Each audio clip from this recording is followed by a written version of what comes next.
오늘 죄송한데요. 우리가 8절부터 12절까지 저하고 같이 오늘 저녁 본문은 1절부터 12절까지인데 제가 목사님께 7절까지밖에 말씀을 못 드렸어요. 그리고 내일 새벽은 13절부터 16절 그렇게 오늘 저녁을 조금 더 보려고 합니다.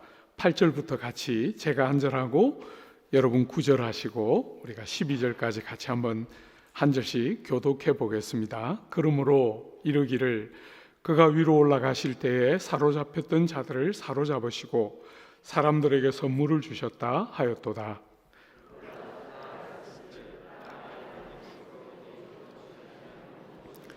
내리셨던 그가 곧 모든 하늘 위에 오르신 자니 이는 만물을 충만하게 하려 하심이라.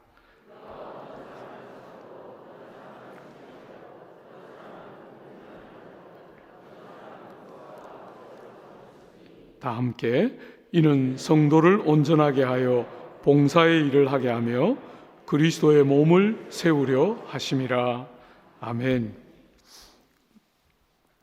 여러분, 오늘 이 4장은 에베소 전체의 구조로 보면 1장, 2장, 3장, 여러분과 저는 시간 관계상 2장밖에 못 봤지만 1장, 2장, 3장은 진리, 말하자면 복음과 성경의 진리가 1장, 2장, 3장에 등장한다면 오늘 우리가 보게 되는 4장은 그 복음을 아는 백성들에게 적용과 실천을 가르치는 4장, 5장, 6장은 앞에서 다루었던 진리를 적용하고 실천하는 권면으로 채워져 있는 것이 오늘 이 에베소서의 구조예요.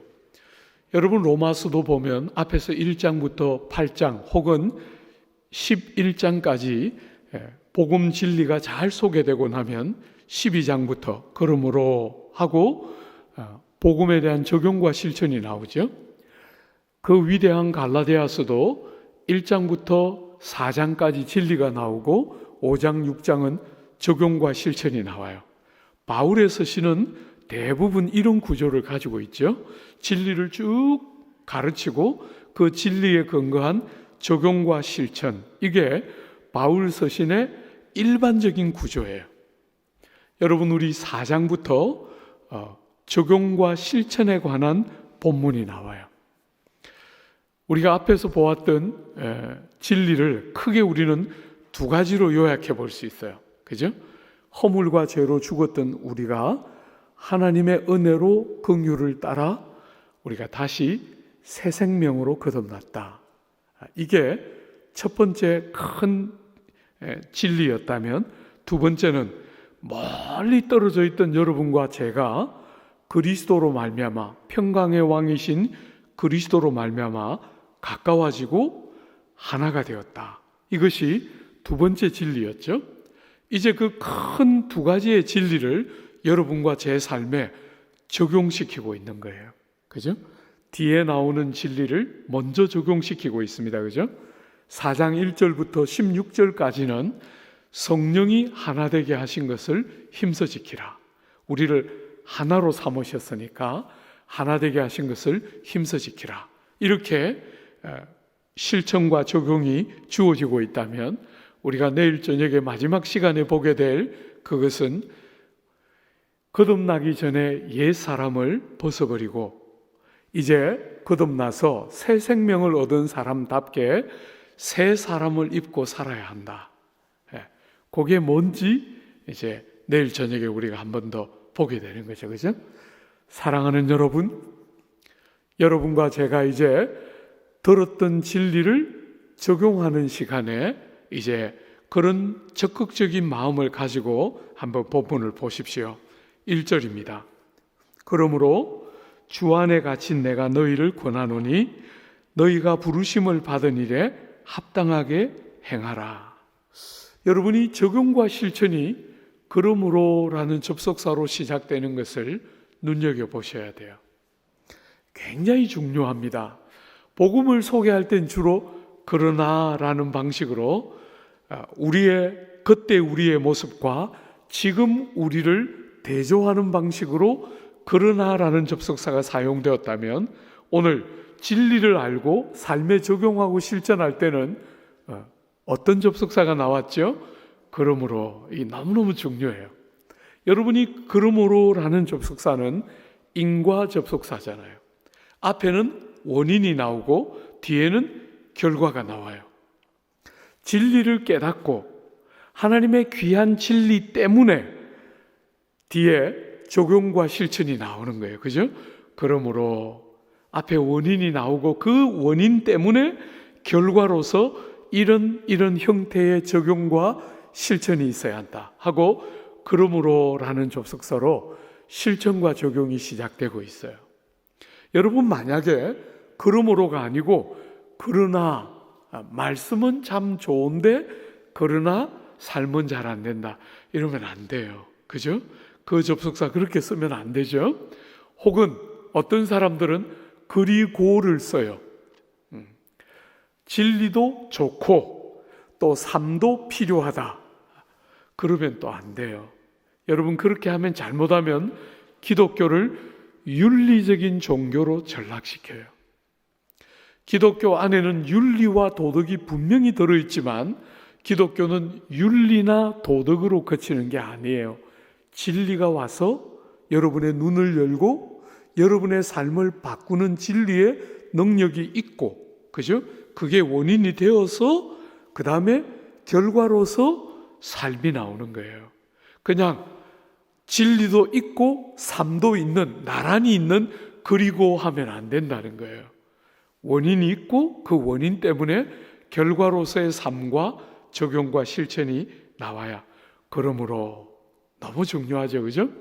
여러분과 저에게 그러므로 하고 뭘 적용하고 실천하라 그러죠? 부르심을 받은 부르심에 합당하게 살아라. 여러분, 성도는 한마디로 말하면 하나님께 부르심을 받은 자예요. 목사들만이 아닙니다. 선교사들만이 아닙니다. 모든 성도는 하나님께로 부르심을 받은 사람이에요. 여러분, 여러분이 부르심을 받은 부름에 합당하게 살아야 한다. 하나님이 여러분과 저를 어떻게 부르셨지요? 여러분, 한번 보십시오. 첫 번째로 중요한 부르심이 뭐였습니까? 2절에 보면 모든 겸손과 온유로 하고 오래 참음으로 사랑 가운데서 서로 용납하고 평안에 매는 줄로 성령이 하나 되게 하신 것을 힘써 지키라.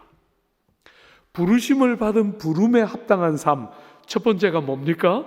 하나 되게 하심을 힘써 지켜내는 거예요. 하나 되게 하심이 깨어지기가 쉽기 때문에 이 하나 되게 하심이 깨어지지 않도록 힘을 써서 지켜내라는 거예요. 사랑하는 여러분, 부부가 결혼할 때 주님이 하나다 하고 붙여주셨는데, 여러분이 부부 생활 해보니까 하나로 삼으신 하나 되게 하심을 지키는 게 쉽습니까? 여러분들은 다 착하니까 조금 쉬웠을지 모르지만 저는 목사인데도 참 쉽지 않더라고요. 하나님이 여러 사람을 택한 것도 아니고 한 명, 그 많은 사람 중에 한 사람을 택해서 남편이 되고 아내가 되어서 서로 하나 되게 하심을 잘 지켜내면서 살아라 하는데, 여러분이 살아보면서 얼마나 쉽지 않은 것을 느끼지요. 그죠? 다들 아닌 것 같이 그렇게 제가 여러 번 말했지만 속지는 않아요. 간혹 제가 이렇게 집회 가면 좀 별난 여자 집사님이 꼭 나온다 그랬지요. 와서 저보고 말해요. 목사님, 저는 다시 태어나도 저 남자하고 결혼할 거예요. 이런 사람들 한 번씩 간혹 만나요. 그러면 제가 앞에서는 절대로 말 안 하고 뒤로 돌아서서 아무것도 모르는구나. 결혼을 세상 수준으로 생각하는 거죠. 우리는 부부가 참 마음이 잘 맞고 금술이 좋아서 많이 안 다투고 하나님이 이렇게 좋은 사람을 주셔서 다시 태어나도 저는 저 사람하고 결혼하고 싶어요. 그건 세상이 생각하는 최상급이잖아요. 여러분, 성도들은 결혼을 통해서 뭘 배웁니까? 그냥 행복한 부부 생활이 우리의 고울이 아니에요. 그건 세상이 생각하는 최상급이잖아요. 우리는 정말 이 소중한 사람을 만났는데도 사랑이 안 되고, 하나로 묶어주셨는데도 하나 되게 하심을 지키는 게 얼마나 어려운지를 절절히 경험하면서 사랑을 배우고, 하나 되게 하심을 지키는 것이 이렇게 소중한 두 사람도 하나 되게 함을 지키는 것이 이렇게 어려운데 교회는 어떻겠어요? 그죠? 교회는 여러분과 제가 선택한 게 아니잖아요. 하나님이 우리에게 그냥 붙여줬잖아요. 이 지체들을 그냥 붙여줬는데 하나 되게 하심을 지키는 게 부부간에도 쉽지 않은 어려운 고비들을 간혹 경험하게 되는데 교회는 오죽하겠어요. 많은 사람들이 교회는 그러면 안 되지 이렇게 말하지만 여러분, 교회를 구성하고 있는 대부분이 죄인들이기 때문에 그렇게 하면 안 되지 하는 말만 가지고 되는 게 아니에요. 그죠? 하나 되게 하심을 힘써서 지켜내는 거죠. 주님이 여러분과 저를 가까이 하나 되도록 부르셨기 때문에 이 하나 되게 하심을 절대로 깨뜨리지 않고 힘을 다해서 하나 되게 하심을 지켜내고 우리를 하나로 부르신 줄 알고 하나됨 안에 머무려고 힘을 다해 노력하고 애를 써야 지켜지는 것이 하나됨이에요. 그냥 정답만 알면 그냥 사라지는 게 여러분과 제가 아닙니다. 인생의 제일 문제는 무지예요. 무지. 눈이 안 열리는 거죠. 하나님이 눈에 안 보이기 때문에 없는 것처럼 생각하는 거예요. 하나님 나라가 눈에 안 보이기 때문에 없는 것처럼 생각해요. 무지가 제일 중요한 문제 중에 하나예요. 여러분, 그것 못지않게 인생의 문제가 뭔지 아세요? 무능입니다. 무능. 우리는 알고 동의해도 사라지지 않는 아픔을 갖고 있어요. 그래서 성도는 이 땅을 살면서 단식하는 거예요. 가슴을 찢는 것이죠. 그죠? 하나님이 우리에게 기대하는, 하나님이 찾으시는 심령은 상한 심령인데 왜 상합니까? 아는데 안 사라지는 거예요. 하나님 앞에 마음을 다해서 동의했는데 현장에 딱 가서 넘어지고 실패하는 우리를 보면서 탄식하고 가슴을 찢고 하는 아픔들이 이 땅을 사는 동안 우리 성도의 삶에는 일정한 정도로 남아 있어요. 사랑하는 여러분, 힘을 다해서 하나 되게 하심을 지켜내는 거죠. 여러분이 하나됨을 지키는 일에 너무너무 중요한 게 뭐라고요? 오늘 본문의 2절과 3절은 하나님이 부르신 부름에 합당하게 살되 하나 되게 하심을 힘을 다해 지켜야 하는데 하나 되게 하심을 지키는 너무너무 중요한 방식이 뭐라고 가르칩니까? 2절과 3절을 한 번만 더 보세요. 여러분, 부르심을 받은 부르심에 합당하게 행하여 하나 되게 하심을 지켜내야 하는데 어떤 방식으로요? 모든 겸손과 온유로, 오래 참음으로, 사랑 가운데서 서로 용납함으로, 평안에 매는 줄로 성령이 하나 되게 하신 것을 힘써 지키라, 이렇게 말했어요.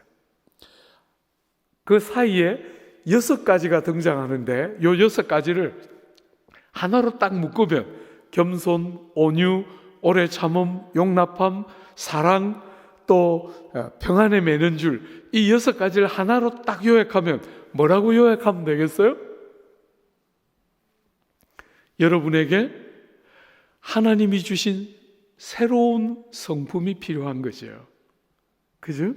우리의 본성을 따라 살면 우리는 어머니 모태로부터 태어난 죄인으로 이 땅에 왔기 때문에 우리의 본성은 특징이 뭐예요? 자기밖에 몰라요. 내가 제일 중요해요. 내가 제일 중심 자리에 있죠. 세상 사람들이 공부도 열심히 하고 실력도 출중하고 다양한 것을 잘하는 사람을 한번 눈여겨보세요. 그 사람들의 삶의 특징이 뭐예요? 자기를 업그레이드하고 끝나요. 인생이. 전부 자기밖에 없기 때문에 자기가 제일 중요하고 자기가 제일 중심에 있기 때문에 사람들은 하나같이 자기밖에 몰라요. 부모들이 자식을 사랑하는 것 같지만 사실은 자식을 사랑하는 게 아니라 자기 사랑의 연장일 때가 대부분이에요. 주 안에 사랑하는 여러분, 우리에게 뭐가 필요합니까? 우리를 거듭나게 하시는 성령의 도움을 따라 새로운 성품이 필요합니다. 어머니 모태로부터 받은 우리의 모습 그대로 가지고는 하나 되게 하심을 지키기보다 우리는 주특기가 찢는 거예요. 뜯어내고 다투고 싸우고 내 방식을 주장하는 게 우리의 주특기이기 때문에 우리가 원래 생긴 그대로 있는 한 하나 되게 하심을 지키는 건 불가능해요. 하나 되게 하심을 지키려면 하나님의 성령이 주시는 새로운 성품이 필요하지요. 그죠? 그것을 오늘 본문이 6가지로 요약해 놓은 거예요. 제일 먼저 뭐가 나왔죠? 겸손이에요. 여러분, 교만은 무엇입니까? 자기를 주장하고 자기를 드러내고 자기를 내세우는 거잖아요. 그죠? 그렇게 되면 하나 되면 깨어지게 돼요. 여러분이 다 예측 가능하잖아요. 그죠? 교만한 자기 주장이나 자기 내세움이 아니라 겸손. 여러분이 겸손은 한마디로 우리 이렇게 말할 수 있을 거예요. 자기의 장점을 중요하게 여기지 않는 자세. 사람들에게 하나님이 다양한 장점들을 주셨는데 나는 이거 잘한다. 나는 이것이 나의 장점이다. 사람마다 다 그런 부분을 갖고 있는데 그것을 크게 생각하지 않고 그것을 주장하려고 하지 않고 내세우지 않는 마음, 그게 겸손이라 할 수 있죠. 온유는 무엇입니까? 온유는 권리를 주장하지 않는 마음이에요. 겸손이 장점을 주장하지 않는 마음이라고 말할 수 있다면 온유는 권리를 주장하지 않는 마음이에요. 여러분, 우리가 사는 이 시대가 왜 이렇게 어렵죠? 우리가 사는 지금은 모든 사람이 자기의 권리를 주장하고 있는 시대예요. 우리가 옛날에는 어머니들이 어지간히 억울한 일을 당해도 남편에게 좀 지고 자식들을 위해서 좀 참고 이렇게 살았는데 요즘 어머니들도 이제 안 참아요. 제가 보니까 어머니들도 많이 싸나워졌어요. 권리에 대한 주장이 모든 계층의 사람들로부터,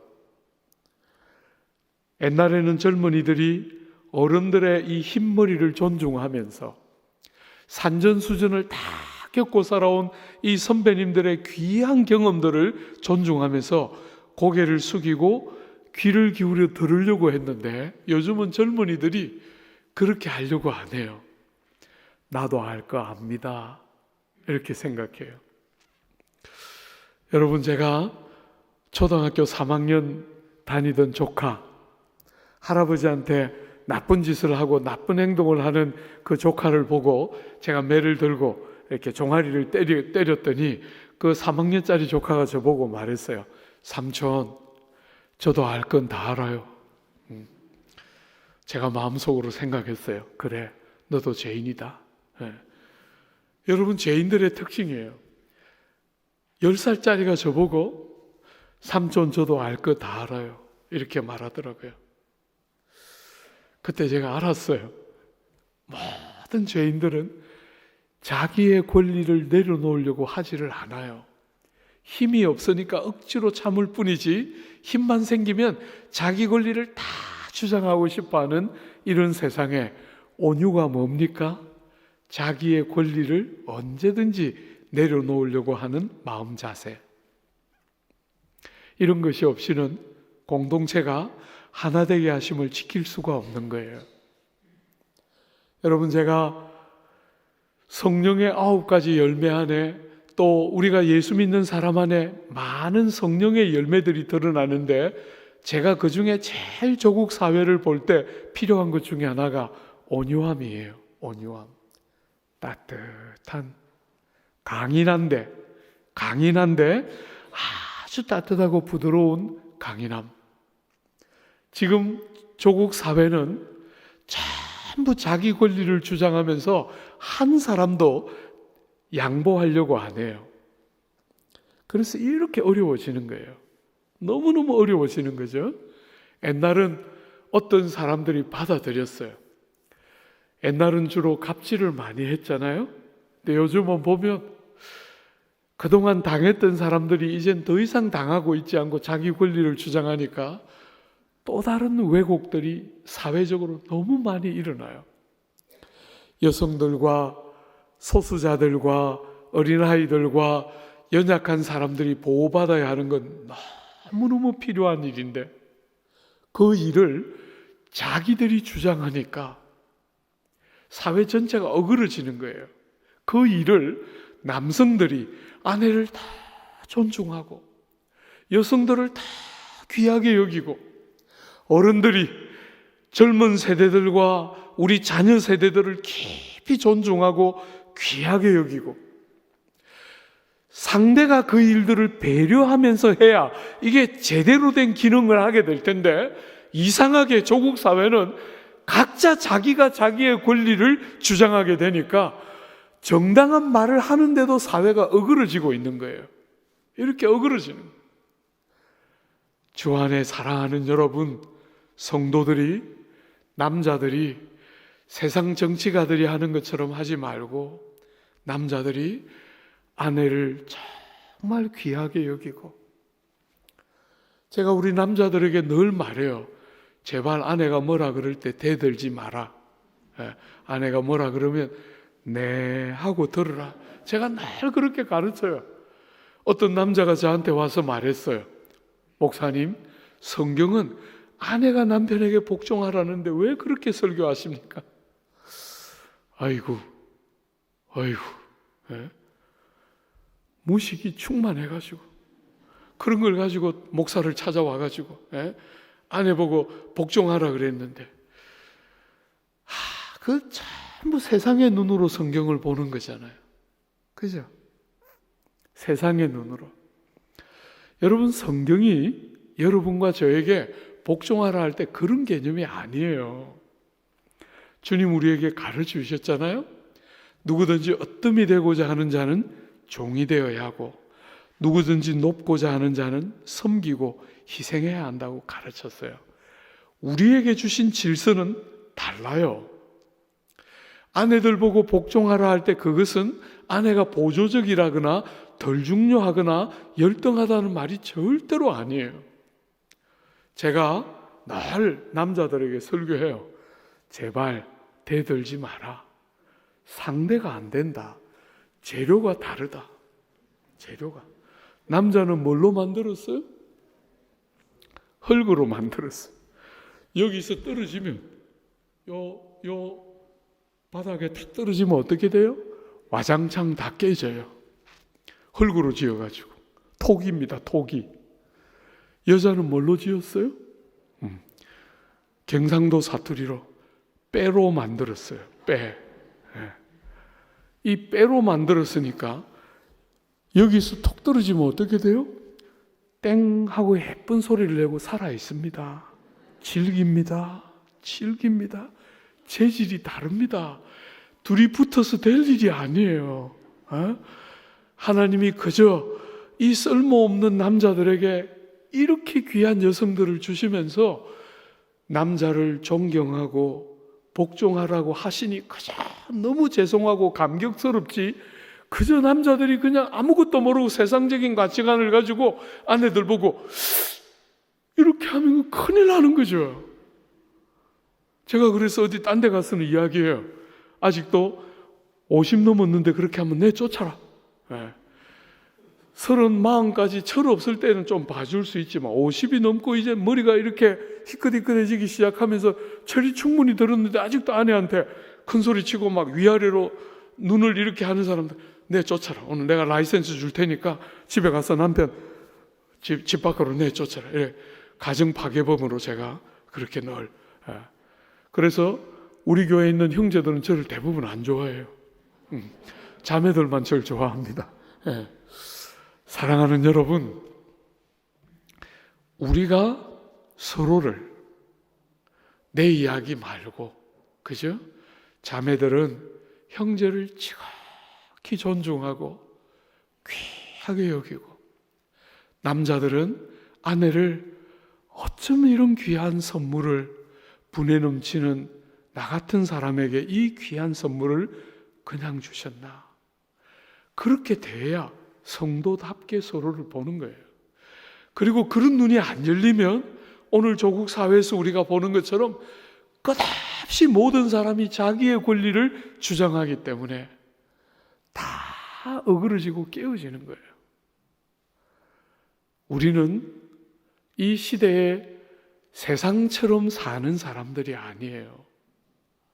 하나 되게 하시는 이 주님의 부름을 따라 우리는 우리의 권리에 민감하지 않고 온유하고 따뜻한 마음을 가지고 상대를 배려하는, 부부가 평생을 같이 살면서 제일 많이 배워야 하는 핵심 중에 하나는 내가 아닌 상대를 먼저 생각할 줄 알도록 배우는 것이 부부관계의 핵심인 거예요. 싸우나 안 싸우나가 핵심이 아니고, 부부가 같이 10년을 살고 20년을 살고 30년을 살면서 전부 나밖에 모르던, 평생도록 그렇게밖에 살지 못했던 여러분과 제가 귀한 배필을 만나서 처음으로 내가 아니라 나보다 더 중요한 사람을 만나는 거잖아요. 저 사람이 나보다 잘 돼야 한다. 저 사람은 나보다 더 귀한 사람이다 하고 서로를 바라보는 첫 번째 사람이 남편과 아내인 거예요. 그 관계가 제대로 돼야 자녀들을 그런 눈으로 볼 거 아니에요. 그리고 그런 눈들이 가정 안에서 만들어져야 더 큰 가정인 교회에서 사랑하는 지체들을 그렇게 보는 거잖아요. 그래서 천국 가면 시집 가고 장가 가는 것도 없는 거예요. 땅에서는 결혼이라는 특별한 관계를 통해서 그런 것들을 배우지만 천국 가면 우린 정말 마음껏 서로를 그렇게 사랑하게 되는 것을. 사랑하는 여러분, 자기의 권리에 이렇게 민감해지는 조국 사회 안에 부부 서로가, 사랑하는 교회 공동체가 자기의 권리를 작게 여기고 온유하고 따뜻한 심령으로 하나님이 하나 되게 하신 것을 힘써 지키는 시대의 정신이 교회 안으로 들어오는 것은 안 됩니다. 우리는 하나님의 생명의 말씀과 다른 질서를 교회에서부터 세상으로 흘려보내야 되는 게 여러분이고 저인데, 세상의 가치가 교회 안으로 들어와서 교회를 그런 공동체로 왜곡시키면 교회가 다치고 사회가 같이 다치게 되는 거예요. 주 안에 사랑하는 여러분, 오래 참음, 하나 되게 하심을 지켜내려면 오래 참아야 해요. 얼마나 오래 참아야 되지요? 오래 참았는데 또 참아야 돼요. 부탁합니다. 여러분이 성경을 보면 모든 성도의 성품은 어디서부터 출발합니까? 참는 것에서부터 출발해요. 전부 그것으로부터 다른 데로 가지가 짝짝짝짝 뻗어져요. 여러분, 고난이, 조국 교회를 제가 이렇게 보면 성도들이 고난을 해석할 줄을 몰라요. 여러분은 마태복음부터 요한계시록까지 신약 성경 전체에서 고난이라는 주제를 다루고 있지 않은 신약 성경이 있는지 여러분 한번 찾아보세요. 아무것도 없어요. 신약 성경 마태복음부터 요한계시록까지 고난이라는 주제를 다루지 않고 있는 책은 아무것도 없어요. 그만큼 고난은 신약을 사는 성도의 삶과 뗄래야 뗄 수 없는 너무나 중요한 주제예요. 그런데 많은 성도들이 고난을 해석할 줄을 몰라요. 그래서 어려운 일이 있으면 불행하다고 생각해요. 어려운 일이 생기면 하나님이 날 싫어하시나 이렇게 생각해요. 여러분, 고난은 형통이 가져다 주지 못하는 하나님의 또 다른 은혜의 또 다른 얼굴이에요. 고난을 좋아할 사람은 아무도 없지만, 그죠? 고난을 좋아할 사람은 아무도 없어요. 저도 고난을 좋아하지 않아요. 그런데도 성경은 아주 일관되게 고난이라는 주제를 다룰 때마다 무슨 단어가 같이 나오죠? 혹시 성경을 좀 많이 읽는 분들 한번 생각해 봐요. 여러분, 고난이라는 주제가 성경에 등장할 때 늘 짝하여 같이 등장하는 단어가 있는데 그게 뭔지 아십니까? 한번 대답 한번 해봐요. 조금 어려우니까 틀려도 되는 주제죠. 그죠? 풍성하다고 안 그럴 테니까 염려 마시고 한번. 여러분, 고난이 등장할 때 늘 같이 나오는 단어가 뭔지 아십니까? 조금만 더 크게. 제가 이렇게 보고 있으니까 대답은 해야 되겠는데 자신은 없고 이렇게 하면 안 되고, 여러분이 틀려야 제가 기쁘지요. 그죠? 한 번만 더. 다시. 연단. 아닌가 아시겠죠? 또 뭐라고요? 답은 아닌 것 같아요. 잘 안 들렸지만 어쨌거나 재밌게도 여러분 야고보서나 로마서나 이런 데 보면 고난이라는 주제를 다룰 때 늘 같이 따라 나오는 단어가 있어요. 야고보가 이렇게 말했죠. 사랑하는 형제들아, 너희가 여러 가지 시련을 당하거든 어떻게 해요? 온전히 기쁘게 여기라, 이렇게 말했어요. 로마서에 보면 우리가 여러 환난을 당하는데 우리가 그 환난 중에도 즐거워하나니. 여러분이 고난이라는 주제를 다룰 때 늘 짝이 뭐냐 하면 기쁨이에요. 그런데 고난이 기쁜 사람이 있어요? 여기? 고난이 기쁜 분은 저기 병원에 계시죠? 그죠? 고난이 기쁠 사람은 아무도 없어요. 그런데 성경은 정말 독특하게도 고난이라는 주제를 다룰 때 언제나 기뻐하라, 즐거워하라 하는 단어가 늘 짝하여 나와요. 로마서 5장에 나오는 그 단어는 굉장히 특별한 단어인데요, 우리가 환난 중에도 즐거워하나니 할 때 그 즐거워가 정확하게 문자 그대로 번역하면 무슨 뜻이냐면 가슴 벅차 견딜 수 없이 기뻐하다, 이런 뜻이에요. 고난을 당하는데 막 가슴이 벅차서 견딜 수 없는 분 계세요? 그런 분은 없죠, 그죠? 그런데도 놀랍게 성경이 그렇게 말하고 있는 거예요. 왜요? 야고보서가 힌트를 주는데 고난을 기쁘게 여기라, 이렇게 말했어요. 기쁜 것이 아니잖아요, 그죠? 그런데 기쁜 것으로 여기는 거예요. 왜요? 그 야고보서 본문에 보면 knowing, 알기 때문에 라는 분사가 함께 나와요. 뭘 알아요? 이 고난을 가지고 하나님이 형통이 줄 수 없는 복락들을 만들어낼 줄 아는 거예요.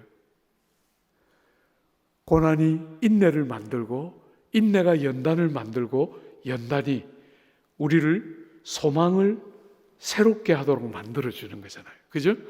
모든 성경에 나오는 성도의 성품은 인내로부터 출발해요. 인내 없이는 들어가지지가 않아요. 그죠? 오래 참음. 여러분이 교회의 하나 되게 하심을 힘써 지켜내려면 오래 사람을 절대로 포기하지 않고, 목사님, 저 사람은 안 돼요. 저 사람은 저만 아니라 모든 교회가 포기한 사람이에요. 여러분 절대로 그렇게 말하면서 여러분을 합리화하지 마요. 남들이 어떻게 하든지 간에 우리는 절대로 사람을 포기하지 않고, 너는 안 돼, 이렇게 절대로 말하지 않고, 내 자식이든 남의 자식이든 절대로 우리는 그렇게 말하지 않고 오래 참고 견뎌내고 믿어주고 받아주고. 한 번씩 사람들이 저보고 이렇게 말해요. 목사님, 우리 목사님은 참 사람 착하게 생겼어요.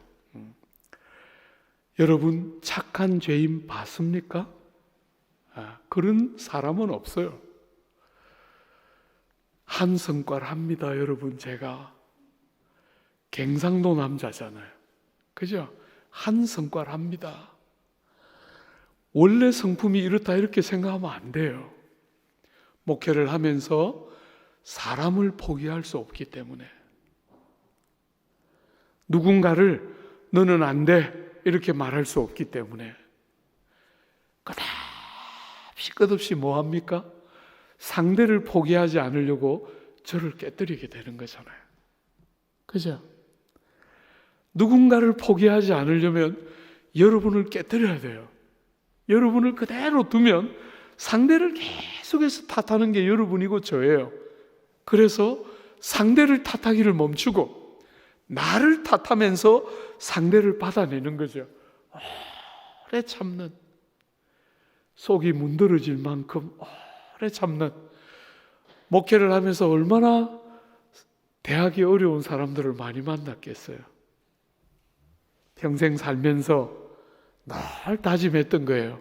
한 번도 그런 사람 안 만난 것처럼 오늘 또 다른 얼굴로 사람들을 대하기. 골백 번도 더 다짐하고 왔어요. 지난 40년 동안. 정말 얼굴을 마주보는 게 두려운 사람들도 많이 만났어요. 그런데 딱 눈을 쳐다보고 마음을 다해 그 사람을 중심으로부터 받아내려고 얼마나 몸부림치면서 이 길을 지나왔는지 모르겠어요. 오래 참음, 오래 감당해주지 않으면 하나되게 하심이 지켜지지 않아요. 원래는 여러분들하고 7절까지 제가 본문을 했던 이유는 이런 이야기 하려고 하니까 얼마나 시간이 많이 필요하겠어요. 그죠? 네, 전략을 바꾸고 이건 그 다음에 여러분 담임 목사님한테 맞아 들으세요. 나중에 언제 하실 때. 네, 이거 다 하면 오늘 12절까지 못 가기 때문에, 사랑하는 여러분, 다양한 주님의 성령이 주시는 새로운 성품을 따라 또 그런 사람을 포기하지 않고 하나 되게 하심을 지켜내려고 하다 보니까 성령의 도움이 필요하고, 그러다 보니까 우리 안에 꾸준히 새로운 성품이 만들어지는 방식으로 성령이 하나 되게 하신 것을 힘써 지켜내라, 이렇게 말씀하시는 거죠. 그런데 여러분, 왜 하나 되게 하심을 지켜야 되지요? 그게 그 밑에 나와 있어요. 한번 보세요. 4절에 몸이 하나요 성령도 한 분이시니 이와 같이 너희가 부르심의 한 소망 안에서 부르심을 받았느니라. 주도 한 분이시요 믿음도 하나요 세례도 하나요 하나님도 한 분이시다. 여러분이 석절 4절 5절 6절 석절 가운데 하나 하는 단어가 7번 나와요. 7번. 여러분과 제가 하나 되게 하심을 힘써 지켜야 하는 이유가 뭐라고요? 삼위 하나님의 특징이기 때문에. 하나님은 삼위로 존재하시는데 한 분이 있어요. 그 삼위 안에 친밀한 사귐과 교통이 있는데, 우리는 말하자면 우리는 평면적이기 때문에 입체적인 주님을 이해할 수가 없어요. 우리는 삼위면 세 분인가 이렇게 생각하는데, 성경은 절대로 세 분이 아니라 한 분이신데 삼위로 존재하신다는 거예요. 성부가 계시고 성자가 계시고 성령이 계신데, 이 삼위는 한 분 하나님이세요. 그 신비를 도저히 설명할 길이 없는데, 그걸 보여주는 그림책과 같은 게 뭐예요? 교회라는 거예요. 교회가 하나 되게 하심을 힘써 지킬 때 삼위 하나님이 한 분으로서 세 위로 존재하시는 표가 나는 것이죠. 그냥 하나 되게 하심을 힘써 지키면 어려움이 없고 관계들이 잘 굴러가니까 하나 되게 하심을 지키라 이렇게 말하는 게 아니에요. 하나님의 성품이 삼위로 계시지만 하나이기 때문에 교회는 그 하나님의 어떠하심을 드러내는 것이 굉장히 중요한 공동체이기 때문에 삼위 하나님처럼 우리도 너무나 다양한 다름이 있음에도 불구하고 하나 되게 하심을 힘써 지켜서 나타내는 거죠. 여러분, 이 7번은 앞에 나오는 3개, 제일 앞에 나오는 3개는 성령과 관계된 주제들이에요. 두 번째 나오는 3개는 성자와 관계된 주제이고 마지막 하나는 성부와 관계된 주제예요. 이것도 다 볼 수 없기 때문에 특징적인 것만 한번 잘 보세요. 여러분, 몸이 하나다. 이것은 교회를 가리키는 제일 보편적인 표현이죠. 교회를 예수 그리스도의 몸이라고 불러요. 몸. 머리는 그럼 뭐라는 거예요? 머리는 그리스도시고 몸은 교회가 몸이라는 거예요. 여러분, 몸의 특징이 뭐죠? 왜 몸이라고 표현하는 것입니까? 몸의 특징은 유기적인 연합이에요. 교회가 하나다 할 때 그 하나는 그냥 억지로 그렇게 다 다른 이야기 하지 말고 하나로 그냥 통일해 이런 하나가 아닙니다. 잠시 후에 보겠지만 교회의 하나는 그런 하나가 아니에요. 획일적인 것이 아닙니다. 한국 사람들은 그 부분에 너무너무 실패를 많이 해요. 너무너무 실패를 많이 해요. 하나라는 말을 하기가 겁이 날 정도예요. 절대로 그런 뜻이 아닙니다. 형님이 한 말씀 하시면 알았습니다. 그 하나 아닙니다. 여러분, 그런 것은 계급주의적인 사고방식이죠. 교회는 그런 공동체가 아니에요. 교회는 민주적인 공동체가 아니라 가장 으뜸인 사람이 종이 되는 정말 세상에서 찾아볼 수 없는 독특한 공동체예요. 주 안에 사랑하는 여러분, 하나를 절대로 그런 방식으로 해석하면 안 돼요. 유기적입니다. 유기적. 말하자면 여러분이 몸이 유기적이다 할 때 이 유기적인 건 뭐냐면 여러분 손가락을 다치면 손가락 아파 이렇게도 말하지만 어떻게도 말하죠? 몸이 아파 이렇게 말하잖아요. 그죠? 몸의 한 부분이 아픈데 유기체이기 때문에 몸 한 부분이 아픈데 몸이 아프다고 생각하게 돼요. 그것처럼 사랑하는 지체가 아프면 어떻게 해요? 나도 아픈 거예요. 이게 몸이라고 말할 때의 핵심이에요. 여러분이 은사에 대한 장들 혹은 오늘 이 몸에 대한 이런 이야기들을 하고 있는 장들이 대표적인 게 로마서 12장, 고린도전서 12장 이런 본문들이 대표적인 본문이에요. 근데 그 고린도전서 같은 대표적인 본문에 보면 여러분이 몸이 하나라는 것을 가르치면서 결론이 무엇입니까? 같이 울고 같이 웃는 거예요. 유기체이기 때문에. 여러분, 한 지체가 너무나 영광을 받으면 사촌이 땅을 사면 내 배가 아프다고 말하는 이 조국 땅 안에 한 지체가 영광을 받으면 내가 영광을 받는 것처럼 같이 기뻐하고 한 지체가 아프면 내가 아픈 것처럼 같이 우는 그게 교회의 너무너무 중요한 특징이에요.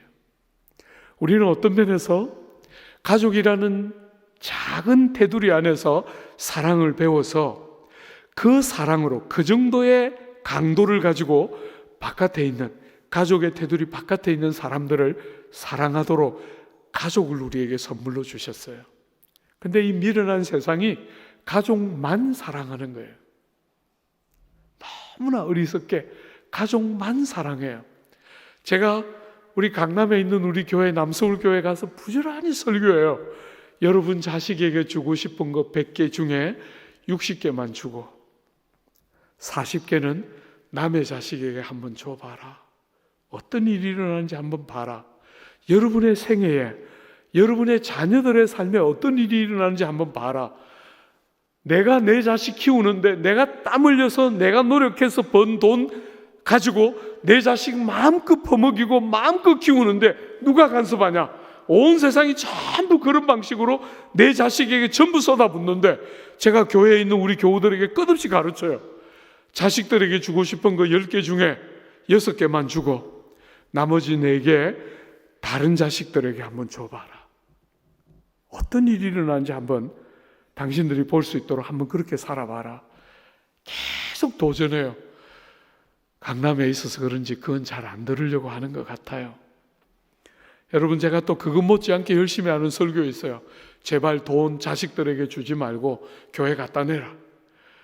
세계 선교 나가보니까 돈 쓸 일은 너무너무 많고 교회 재정 갖고는 어린 반푼도 없어요. 그래서 제발 유산 자식들에게 주지 말고 교회 좀 갖다 내라. 설교 얼마나 한동안 제가 1년에 한 2-3차례는 꼭 선교지에 갔다 오거든요. 그냥 필이 꽂혀서 그 설교 열심히 했는데 한 번은 아내가 앞으로 한 번만 더 하면 안 좋은 일이 많을 거야, 이렇게 협박해가지고 그때부터 지금까지 못하고 있어요. 사랑하는 여러분, 저는 정말 그렇게 믿는 사람이에요.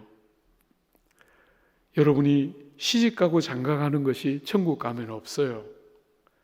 가족의 테두리 안에서 우리는 사랑을 배우는 거거든요. 남들을 어떻게 대해야 되는지를 배우는 거예요. 그런데 이 악하고 어리석은 세상이 자기 가족만 챙겨요. 너무나 어리석은 세상이에요. 성도는 그렇게 살지 않습니다. 성도는 하나님이 나에게 맡기신 자녀들, 가족들 책임 있게 사랑하는 거 중요하지요. 꼭 그렇게 해야지요. 그래서 여러분들이 자식들에게 하고 싶은 거 60개만 하라는 거예요. 나머지 다른 자식들이, 다른 가족들이 내 자녀들에게 해줄 것을 기대하면서, 또 안 해줘도 관계없고 해줄 것을 기대하면서 남의 자식을 돌아보는, 여러분이 한번 어렵다고만 생각하지 말고 여러분이 진짜 그렇게 산다고 한번 생각해 봐요. 그리고 여러분의 공동체가 서로를 향해서 그렇게 한다고 한번 생각해 봐요. 세상이 얼마나 달라질지 눈에 보이지 않습니까? 너무나 다른 세상이 될 거예요. 오늘 조국 사회가 이렇게 어려운 게 뭐예요? 어지간하면 외국 한 번씩 다 갔다 나왔어요. 조국 사회는 이제 너무 부자가 됐기 때문에 어지간한 사람들이 외국 몇 번씩 다 갔다 온 세상이 됐어요. 그런데 사람들이 그런 넉넉함과 여유를 가지고 남들을 배려하는 게 아니라 전부 자기밖에 몰라요. 그렇기 때문에 갔다 왔는데도 또 목마르고, 그렇게 부유해졌는데도 또 더 갖고 싶어하는 욕망에 계속 휘둘리면서 어리석은 일을 반복하고 있는 거예요. 교회조차 제대로 못 가르치는 거죠. 전부 복을 내가 받는 것을 가르치는 거예요. 몸이, 유기적인 몸이 같이 함께 사랑하는 지체의 기쁨이 나의 기쁨이 되고 그의 눈물이 나의 눈물이 돼서 그가 어렵다는 말이 들리면 누가 먼저라 할 것이 없이 몰래 물질이 이렇게 흐르는, 여러분, 제가 내수동교 이야기를 자꾸 해서 죄송한데 오늘 저녁에 이야기를 식사를 하면서 우리 여러분 성도님들하고 제가 식사를 같이 해보니까 여러분 공동체도 우리 내수동 못지않게 정말 아름다운 스토리들이 많더라고요. 여러분, 제가 그 대학부를 13년 섬겼는데 그 대학부를 섬길 때 제 눈에 이렇게 딱 들어왔던 몇 명이 있어요. 눈에 띄도록 변화가 드러났던 아이. 부산에서 올라온 이대를 다니던 여자아이 하나 있었어요. 딱 그 녀석은 제가 첫눈에 딱 알아봤어요. 이마에 이렇게 써놨더라고요. 뺀지리 이렇게 딱 써놨어요. 어릴 때부터 교회 안에서 잔뼈가 굵어서 교회 새로워할 게 아무것도 없고 그냥 바삭하게 다 알고 아무것도 감동하지 않고 아무것도 새로운 것이 없는 대학교 1학년 20살 딱 올라왔는데 이마에 딱 그렇게 써놓고 우리 공동체에 딱 왔더라고요. 여러분, 그 뺀질이가 2학년이 되고 여전히 그 뺀질뺀질한 얼굴이 하나도 안 바뀌었는데 희한하게 걔가 회계가 됐어요. 회계. 여러분, 우린 대학부가 자체 재정을 했거든요. 교회에서 재정을 탄 게 아니라 우리 아이들이 한 헌금을 가지고 우린 자체에서 모든 재정을 독립적으로 썼어요. 그러니까 회계가 1년에 상당한 돈을 만지는 중요한 자리인데 보통 그런 뺀질이들은 잘 임명이 안 되는데 희한하게 그 뺀질이가 됐어요. 근데 이 녀석이 회계를 한 지 한 석 달, 넉 달이 지났는데 그 얼굴이 약간씩 정상적인 사람 얼굴로 바뀌고 있는 거예요. 제가 한 번은 불렀어요. 뺀질이 일로 와봐. 너 요즘 무슨 일이 일어난 거야? 왜 사람 얼굴로 자꾸 바뀌어가고 있어? 제가 이렇게 물었어요. 여러분, 그 뺀질이가 이렇게 말했어요. 그 질문을 딱 하자마자 눈물을 푹 쏟으면서 목사님, 제가 회계하잖아요. 회계인데 등록 기간이 되니까 그때 우리 공동체가 한 150명 정도 모일 때인데 대학부 학생들이 150명 정도 모일 때인데 등록 기간이 되니까 지목헌금 누가 주는지는 기록해 놓지 않고 누구에게 주는지를 지목하는 지목헌금 제도가 있었는데 그 지목헌금 봉투가 3, 40개씩 막 쏟아져 들어온다는 거예요. 그 헌금을 정리하면서 갑자기 질문이 생겼다는 거예요. 얘들은 왜 이렇게 살까? 어릴 때부터 교회에서 잔뼈가 굵어서 교회 그냥 바삭하게 하는 이 뺀질이의 마음속에 갑자기 왜 이 사람들은 이렇게 할까? 왜 이렇게 지목헌금을 할까? 하는 고민이 마음에 딱 생겼을 때 갑자기 뭔가 모르는 게 확 밀려 들어오면서 눈물이 확 쏟아졌다는 거예요. 나는 도대체 어떻게 살고 있나 하는 생각이 딱 들면서 그때부터 내면에서부터 변화가 시작되는 거죠. 평생 교회 안에서 뺀질뺀질하게 신앙생활을 했는데 어느 순간에 딱 깨달음이 오면서 사랑하는 여러분, 물질을 흘려서 나누어 본 적이 있습니까? 여러분의 이름을 밝히지 않았는데 누가 했는지도 아무도 모르는데 어렵다는 이야기를 듣고 여러분이 흘려서 나누어 본 적이 있습니까? 여러분의 자식처럼 여러분에게 생면부지의 사람인데 그저 교회에서 만났을 뿐인데 여러분의 피부치처럼 또 다른 형태의 피부치처럼 그들에게 여러분이 땀 흘려 일한 그 수고의 산물인 재물을 흘리고 나누고 남들을 부여하기 위해서 여러분의 그 재물을 사용해 보신 적이 있습니까? 우리 내수동이 가지고 있는 큰 장점이었어요. 여러분, 유학을 가는 선배, 제 생에 잊을 수 없는 저를 불러서 유학을 시키고 싶어 했던 그 귀한 선배가 유학을 가면서 저에게 당신이 공부했던 그 토플책 저한테 주고 갔어요. 얼마나 생명의 은인 같은 형님이 주신 토플책이니까 보물같이 제가 좋아하고 간직하면서 영어책, 영어 공부했어요. 유학 꿈을 키우면서. 그런데 그 토플책과 함께 그 시절에 토플책에 테이프가 같이 붙어 있었잖아요. 그죠? 토플책과 토플 테이프를 같이 주시고 가셨는데 테이프를 딱 여니까 그 안에 돈 30만 원 들어있었어요. 그 선배님이 그 30만 원 봉투에 이렇게 써놨어요. 나보다 네가 더 필요한 것 같아서 두고 간다. 여러분, 그 당시에 제가 대학 다니던 그 시절에 30만 원이 어떤 돈이냐 하면 서울대 등록금이 25만 원 하던 시절이에요. 연대나 고대 같은 사립대학이 43만 원 하던 시절입니다. 30만 원이 얼마나 큰 돈이에요. 그죠? 그 큰 돈을 유학 가는 사람이 저한테 남겨놓고 갔어요. 제가 잊을 수 없는 또 다른 선배가 있어요. 여러분, 제가 중동부 교사를 했는데 대학교 2학년 때 중동부 전도사님이 저 강원도에서 오신 분이에요. 촌에서 와가지고 제가 서울에 유학 와 있으니까 그냥 단순하게 집이 잘 살려니 이렇게 생각하셨는지 어쩌는지, 선생님 매주 좀 고향에서 올라오시면 좋겠어요. 교사 쉬지 말고 방학 때도 올라오라 그래서 저는 또 시키면 또 시킨 대로 하거든요. 그래서 매주 주일마다 부산에서부터 서울에 올라와서 주일 봉사를 하고 기차 타고 다시 또 내려갔어요.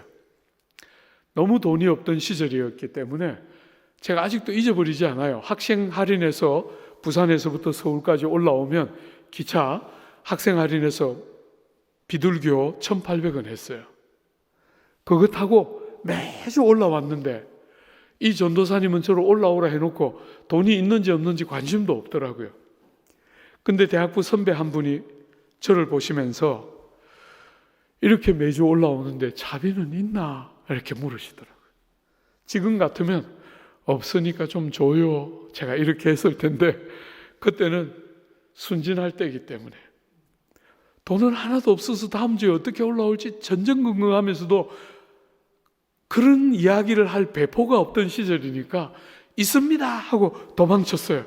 없는데 있습니다 하고 도망쳤는데 이 선배가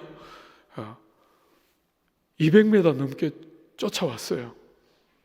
그래가지고 제 뒷호주머니에 2만 원 꽂아줬어요. 제 평생 잊지 못하는 돈들이에요. 그 2만 원. 여러분, 보통 사람들이 돈 있나? 있습니다 하고 가면 있나 보다 하고 헤어지는 거 아닙니까? 그런데 그 선배는 무슨 마음이 있었는지 끝까지 따라왔어요. 끝까지 따라와서 제 뒷호주머니에다가 2만 원 딱 꽂아놓고 쏜살같이 말 한마디 없이 그냥 갔는데 저는 잊지를 못해요. 여러분, 40년 만에 그 선배를 만나서 제가 그 이야기 했어요. 형님, 나는 형님한테 할 말이 있습니다. 그때 준 2만 원 나는 못 잊어요. 형님이 그랬나?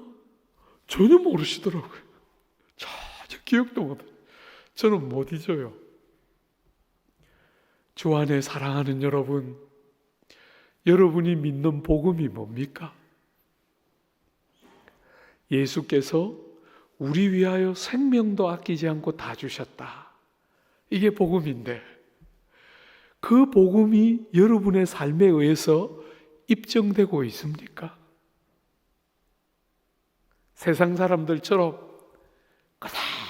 끝없이 내 돈 내가 벌어서 내가 원하는 대로 쓰는데 네가 무슨 상관이냐 이렇게 삽니까? 아니면 주님이 날 위하여 생명도 아끼지 않고 다 희생하신 것처럼 나도 작은 것이든 큰 것이든 기회가 주어지면 언제든지 희생할 준비하면서 흘려보내고 나누는 삶이 뭔지 아십니까? 오늘 이 시대의 우상 같은 돈, 여러분 호주머니 안에만 있습니까? 아니면 사랑하는 지체들에게 흘려가고 나누어지는 재물 되고 있습니까?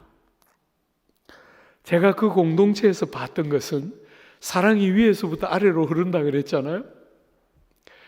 정말 너무 많은 사랑이 있었는데 그 중에서도 저같이 이렇게 잘절매고 가난하게 찢어지게 가난하게 살았던 저를 너무나 귀한 형들 누나들이 챙겨줬어요. 잊을 수가 없습니다. 여러분, 제가 영국 7년 유학 갔다 왔잖아요. 제가 때깔이 좀 다르죠? 유학 갈 만한 집안에서 컸을 것 같죠? 어떻습니까, 여러분 볼 때? 네. 우리 집은 그렇게 못 사는 거 다 말했으니까 실수로 아내 집이 빵빵한 집을 만나가지고 제가 처가 덕분에 유학 갔다 왔을 것 같지 않습니까? 네. 드라마나 영화에서는 그런 일이 있는데 저는 그런 일이 안 일어났어요. 여러분, 제가 어떻게 유학 갔을까요? 제가 대학부 시절에 섬겼던 동생들이 제가 군대를 갔다 오고 나니까 다 자랐어요. 다 자랐습니다. 학교를 다 졸업하고 직장을 다니고 있는데 하루는 그 동생들 몇 명이 저를 찾아왔습니다. 군을 전역하고 나이 30의 나이에 군대를 전역하고 늦게 군대 가서 사병으로 저 강원도 양구에 가서 죽도록 고생하고 딱 제대했는데 제대를 하고 몇 달 되지 않았는데 동생들 몇 명이 찾아왔습니다. 형님, 우리가 보니까 형님은 목회를 너무 행복해 하니까 보기 좋고 너무 좋은데 형님은 치명적인 약점이 있습니다. 그게 뭐냐? 그러니까 무식이 너무 풍성해서 형님 밑에 평생 고생할 성도들 생각하니까 안 되겠습니다 하면서 동생들이 돈을 모아왔어요. 유학 좀 다녀오십시오. 사랑하는 여러분, 충분한 돈은 아니었어요. 동생들이 제가 유학 마칠 때까지 약 3천만 원 정도 보내줬습니다. 그 물가 비싼 영국에서 3천만 원이면 1년도 못 버티는 액수죠. 보통 그 시절에 5천만 원에서 7천만 원 썼는데 3천만 원, 7년 있는 동안 3천만 원 보내줬기 때문에 넉넉한 돈은 아니었죠. 그죠? 그렇지만 유학을 결심하기엔 충분한 돈이었어요. 여러분, 이런 이야기 들어보신 적 있습니까? 교회 사랑하는 동생들이 저같이 부족하고 자격 없는 사람을 위해서 돈을 십시일반 모아서 저를 유학 보내줬어요. 물론 그 돈은 충분한 돈은 아니었어요. 장모님이 사위가 너무 부족하니까 어떻게든 사위가 공부하고 오라고 이것저것 모아서 일정한 부분 또 보태주셨어요. 주 안에 사랑하는 여러분, 저는 참 평생 잊을 수가 없어요. 저 같은 사람을 그렇게 유학 보내준 동생들 평생 잊을 수가 없어요. 제가 그 동생들 한 번도 밥 제대로 안 사줬습니다. 그 동생들이 저를 유학 보내면서 형님이 훌륭한 사람이 돼서 한국교회 잘 섬기라고 저를 유학 보내줬다고 생각하기 때문에 그 동생들에게 갚을 생각 안 해요. 그 동생들은 그냥 제가 잘 되기만 하면 얼마든지 기뻐할 거라고 믿기 때문에 그저 진짜 공부 같은 공부 좀 하고 오려고 몸부림쳤고 어떻게든 그 동생들의 사랑과 빚을 교회를 위해서, 조국 교회를 위해서 다시 돌릴 수만 있다면 더 바랄 것이 없을 것이다 하고 끝없이 동생들의 마음을 받아서 조국 교회에 다시 흘려보낼 수만 있다면 이것은 동생들이 제일 원하는 것일 거다 믿고 동생들 한 번도 아직 밥 사준 적이 없어요.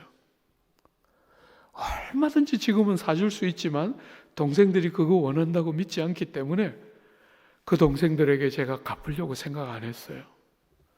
조국 교회에 할 수만 있다면 이 조국 사회에 어떻게든지 간에 복음이 만든 그 빚짐을 어떤 형태로든지 다시 돌려주려고 끝없이 생각하고 살아요. 주 안에 사랑하는 여러분, 저는 여러분들의 공동체 안에 성일교회, 제가 자꾸 성실교회 해가지고 죄송합니다 여러분. 성일교회 여러분들의 공동체 안에 정말 이런 일들이 있어서 주님을 모르는데 사랑을 받으면서 가슴이 무너지고 저분들이 사랑하는 그분 나도 만나고 싶어하는 그런 역사들이 공동체 안에서 일어나면서 사람을 뒤집고 바꾸어내는 힘들이 그렇게 많은 신실한 종들이 배출되도록 공동체가 그렇게 역사하고 일했던 거잖아요. 그죠? 주 안에 사랑하는 여러분, 여러분은 몸이에요. 남이 아닙니다. 여러분 옆에 있는 지체들은 바로 여러분들의 몸을 구성하는 또 다른 결정적인 인물들이에요. 그 눈이 열려야 교회가 교회다워지는 거예요. 그 눈이 열려야 여러분이 옆에 있는 지체들을 피부치같이 보는 눈이 열려야 이 사람 없으면 나도 없다. 이 사람 때문에 내가 존재한다 하는 눈들이 열려야 여러분이 섬기는 게 진짜 제스처가 아니고, 야, 저분은 정말 훌륭한데 거기다가 겸손하기까지 하고 저렇게 잘 섬기기까지 하는구나. 그래서 섬기는 거면 누가 못하는 거예요? 그건 외식이죠. 주님 앞에 서면 아무것도 없는 거예요. 그런 게 아니라 주님이 우리를 하나로 만드신 줄 알고, 저 사람이 나고 내가 저 사람인지 아는 다른 눈이 열려서 그 진리 때문에 몸이 하나인 줄 알고, 그렇게 지체들을 피부치같이 사랑하고 섬기고 대하는 종노릇 할 줄 아는, 그게 공동체를 하나 되게 하는 너무너무 중요한 원동력 중에 하나인 거예요. 몸이 하나이다. 여러분, 주도 하나이다. 우리 예수 우리의 구주이시고 우리 예수 우리의 주인이신데, 그죠? 그 주인이 같기 때문에, 여러분의 주인과 저의 주인이 같기 때문에, 여러분의 지체와 여러분의 주인이 같기 때문에 여러분들이 서로를 사랑하고 서로를 섬기고 하나됨을 힘써 지켜내야 주인이 기뻐하는 것이, 주인을 기쁘게 하는 것은 여러분 한 사람이 뭘 잘하는 게 아니라, 그건 세상의 방식이라면 여러분이 함께 잘할 때 주인이 제일 기쁜 것이잖아요. 우리 교회에 사역자들이 꽤 되거든요. 그 사역자들이 개체가 잘하는 것도 기쁘지만 그것보다 더 기쁜 것은 같이 잘할 때 제일 행복해요. 같이 잘할 때 1년에 2번 사역자들이 교회 전체를 떠도보는 집중회의 같은 것을 3박 4일 해요. 그렇게 하면 아침에 딱 일어나면 말씀 묵상 같이 하고, 그 다음에 회의를 하루 종일 회의를 하고 하는데, 여러분 그때 정말 사역자들이 자기 일을 하는 것처럼, 자기가 담임이면 어떻게 할 것인 것처럼 의견을 내고 치열하게 토론하고 같이 고민하고 몸부림치고 하는 그런 방식으로 교회가, 사역팀들이 꾸려지면서 그렇게 서로 치열하게 서로의 얼굴을 빛나게 할 때 제일 행복한 걸 느껴요. 주 안에 사랑하는 여러분, 주인이 한 분이시고 여러분이 섬기는 바로 그 주님이 저분이 섬기는 주인이기 때문에 하나 되게 하심을 힘써 지켜내는 거예요. 주 안에 사랑하는 여러분, 여러분이 하나 되게 하심을 지킨다 할 때 오해하면 안 돼요.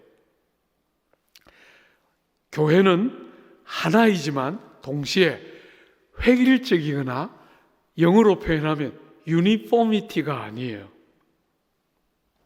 획일적이고 기계적인 하나가 아닙니다. 여러분 하나하나의 개성과 색깔과 모양이 그대로 살아있는데 하나예요. 죄송합니다, 여러분.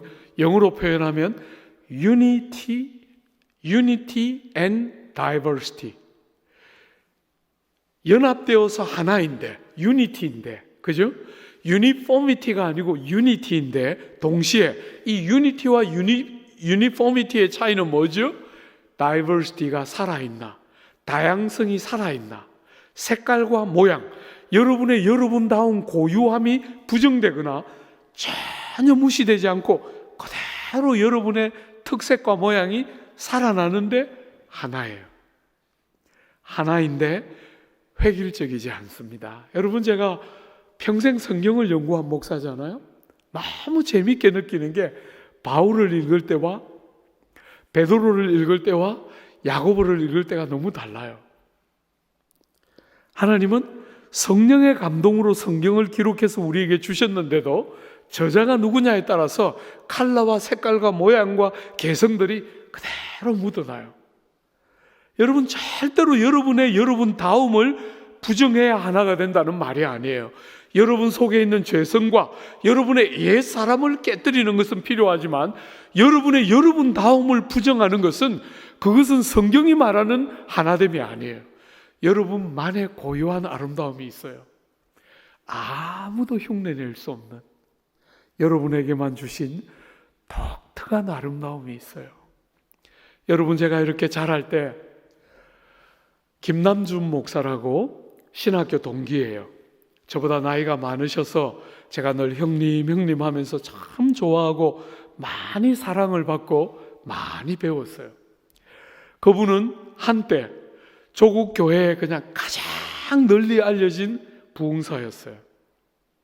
설교를 얼마나 잘하시는지 정말 너무너무 귀한 분이에요. 여러분, 그분이 바로 옆에 있었고, 제가 남서울교회 이전에 담임했던 제자들 교회라는 교회는 김서택 목사라는, 말하자면 나이가 지금 60 중후반에 속해 있는데 신구약 전부를 강해 설교한 분은 그분밖에 없어요. 우리나라에서. 굉장히 훌륭한 설교자였는데 그분이 개척한 교회를 제가 후임으로 2대 목사로 그 교회를 섬겼어요. 네, 여러분, 제가 가까이에서 그렇게 친밀하게 교제하고 사귀던 두 분이 둘 다 그 시대에 가장 출중한 설교자였어요. 제가 하나님 앞에 많이 불평했어요. 하나님, 김서택은 저렇게 설교하고 김남준은 저렇게 설교하는데 저는 이게 뭡니까? 구르는 재주밖에 없고, 그분들은 막 설교를 얼마나 잘하는지 새벽 기도도 자기들이 다 하고 수요 예배도 자기들이 다 하고 주일 예배도 자기들이 다 하고, 그것도 모자라서 부흥회 자기들이 또 다 하더라고요. 그냥 파일만 뽑으면 2시간짜리 3시간짜리 설교를 막 줄줄 하는데 저는 막 주일 한 편 설교 준비하는데 20시간 걸렸거든요. 신학생 시절에 한 편 설교 준비하는데 20시간이 걸리니까 다른 거는 엄두도 못 내요. 신방이 어디 있습니까? 다른 건 할 엄두도 없는데 그분들은 다 그렇게 설교하는 거예요. 제가 하나님 앞에 기도했어요. 하나님, 김서택은 저러고 김남준은 저러는데 저는 이게 뭡니까? 막 울었어요. 하도 우니까 하나님이 어느 날 저보고 니도 설교 잘하고 싶나? 이렇게 물으시더라고요. 제가 당근입니다. 그걸 말이라고 하십니까? 나도 설교 잘하고 싶어요. 근데 주님 저보고 마음속에 설교 잘할래? 아니면 지금처럼 평생 징징대면서 내 앞에서 울래? 이렇게 묻더라고요. 여러분, 저는 욕심이 많은 사람이에요. 둘 다 하고 싶어요. 제가 설교도 잘하고 하나님 앞에 늘 징징대면서 하나님 없이는 못 사는 사람처럼 징징대면서 주님 옆에 딱 붙어 있는 둘 다 하고 싶어요. 그랬더니 하나만 하라 그러시더라고요. 그래서 마음에 딱 결심을 한번 한 적이 있어요.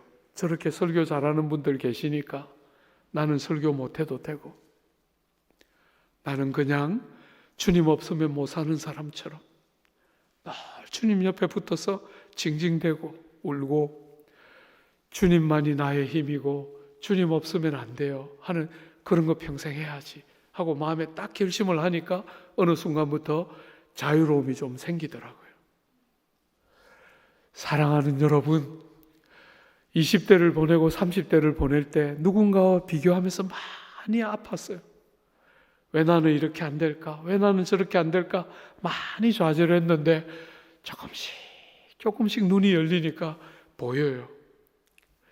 하나님은 아무에게도 주지 않으신 여러분에게만 있는 여러분의 독특한 아름다움들을 주셨어요. 세상이 말하는 방식으로 돈을 버는 일이나 공부를 하는 일이나 능력치에 있어서 혹 여러분이 조금 모자라 보이는 부분이 있을지 몰라요. 여러분, 하나님은 짧은 시간 안에 하나님은 누구를 편애하는 것 같아 보이는 부분이 있어요. 우리의 인생을 짧은 시기를 놓고 볼 때는 그런 부분이 틀림없이 있어요. 그러나 절대로 그렇게 하지 않으십니다. 여러분이 아니면 안 되는 부분이 있어요. 그게 교회입니다. 교회. 교회는 출중한 리더 몇 사람이 하는 공동체가 아니에요. 어제도 말했잖아요. 여러분은 몸이에요. 여러분이 없어도 되는 부분은 아무것도 없습니다. 반드시 여러분의 컬러와 모양을 가지고 여러분이 있어야 할 자리에 있어야 교회가 교회다워지는 거예요. 목사님, 저는 아무 소용이 없어요. 나이도 많고 건강도 많이 쇠해지고 돈도 없고 능력도 많이 제한돼요. 아닙니다. 여러분, 아닙니다. 그렇지 않습니다. 여러분이 다 이해할 수 없어도 여러분 때문에 사는 사람들이 있습니다. 여러분, 제가 남서울교회 처음 딱 부임해 갔을 때 제가 오기를 기다렸던 누나들이 있었어요. 누나들. 이제 10년이 지났기 때문에 다 돌아가셨어요. 교회 예배란 예배는 한 번도 안 빠지고 오시는 그 귀한 분들, 수요일날 뵙고 목요일날 뵙고 주일날 뵙고 부흥회 있으면 뵙고 기도회 있으면 뵙고 할 때 그 누님들 늘 자리를 지키셨는데 어느 날 한 분 한 분 돌아가셨는데 그때까지도 제가 정신을 못 차렸어요. 11 서너 분 계셨는데 마지막 12번째, 13번째 분이 돌아갔을 때만 제가 그때 정신이 들더라고요. 이 보석 같은 분들이, 이렇게 소중한 분들이, 날 위해서 하나님이 주신 최고의 선물들이 이렇게 짧은 시간밖에 함께 하지 못하고 내 곁을 떠나는데 내가 이분들을 더 귀하게 여기지 못하고 이분들하고 얼마든지 시간이 있는 것처럼 생각하면서 너무 어리석게 살았구나 하는 아픔이 짠하니 그렇게 밀려왔어요. 얼마나 큰 힘이 됐는지 모르겠어요. 사랑하는 여러분, 여러분의 색깔과 모양과 여러분의 어떠함을 없애야 하나 되게 하는 것이 아닙니다. 여러분의 고유한 아름다움 그대로, 여러분 모습 그대로. 그러나 우리 안에 죄된 옛 사람 있잖아요, 그죠? 그거는 안 되는 거죠. 그러나 여러분 다움을 깨뜨리지 않고 여러분의 개성과 여러분 다움이 그대로 묻어있는 하나, 그게 8절부터 10절 이야기예요. 사랑하는 여러분, 예수님께서 여러분에게 그런 다양한 아름다움을 주셨다는 거예요. 그러므로 하나다 할 때 그 하나는 획일적인 것이 아니라 다양한 컬러가 있는 하나인 줄 꼭 알아야 한다는 거예요. 마지막 하나만 더 생각해 볼까요?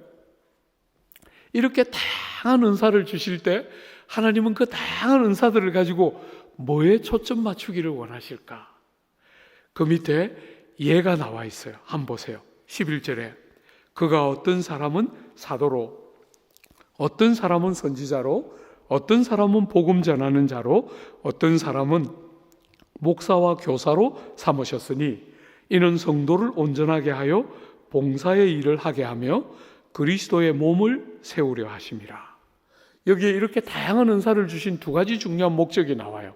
그죠? 첫 번째는 성도를 어떻게 해요? 온전하게 해서, 성도를 온전하게 해서 성도가 봉사의 삶을 살게 하기 위해서. 여러분, 이 사람을 돕는 일은 목회자들이 주되게 하지만 목회자들만의 일이 아니에요. 모든 은사를 가진 사람들이 하나같이 성도를 온전하게 해서 그 성도들이, 온전해진 성도들이 봉사의 일을 감당하도록 하는 것, 이것이 다양한 은사를 주신 첫 번째 목적이고, 두 번째는 뭐지요? 그리스도의 몸을 세우는 것이.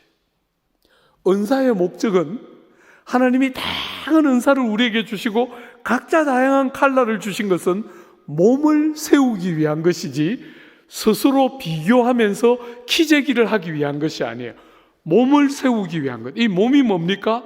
교회입니다. 그죠?